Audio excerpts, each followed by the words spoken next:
અંકલેશ્વરના નીલકંઠ વિલા સોસાયટીમાં તસ્કરોની ગેંગ ત્રાટકી હતી. અંકલેશ્વર શહેરમાં પૂર્ણ તસ્કરોએ સક્રિય બનતા શહેરના છેવાડે આવેલા સોસાયટી વિસ્તારમાં આવેલા મકાનને નિશાન બનાવી રહ્યા છે. ગતરોજ અંકલેશ્વર શહેરની જૂની દીવી ગામના અડીને આવેલા નીલકંઠ વિલા સોસાયટીમાં તસ્કરો ત્રાટક્યા હતા. સોસાયટીની પાછળના ભાગથી 7 જેટલા તસ્કરો સોસાયટીમાં પ્રવેશ્યા હતા અને બંધ ઘરને શોધી રહ્યા હતા. તે દરમિયાન અચાનક રહીશો જાગી જતા તસ્કરોએ વિલા મોડે ઊભી પૂંછડીએ ભાગવાની ફરજ પડી હતી.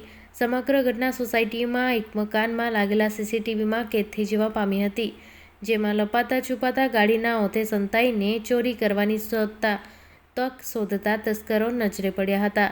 તે દરમિયાન પહેલા ગયેલા તસ્કરો અચાનક ભાગતા આવતા તેમની સાથે અન્ય તસ્કરો પણ ભાગવું પડ્યું હતું. એક પછી એક 7 જેટલા તસ્કરો સીસીટીવી કેમેરામાં ભાગતા કેદ થઈ જવા પામ્યા હતા. ઘટનાના સવારે સીસીટીવી બહાર આવતા મામલો સામે આવ્યો હતો, જે સીસીટીવી શહેર એ ડિવિઝન પોલીસ મથકમાં પણ પહોંચતા પોલીસ સ્થળ તપાસ શરૂ કરી સોસાયટીના રહીશોએ સંપર્ક કરી વધુ વિગતો મેળવવાની તજવીજ શરૂ કરી હતી. જોકે સોસાયટીમાં ચોરી ન થતાં આ બાબતે હાલ કોઈ જ પોલીસ ફરિયાદ નોંધાઈ નથી.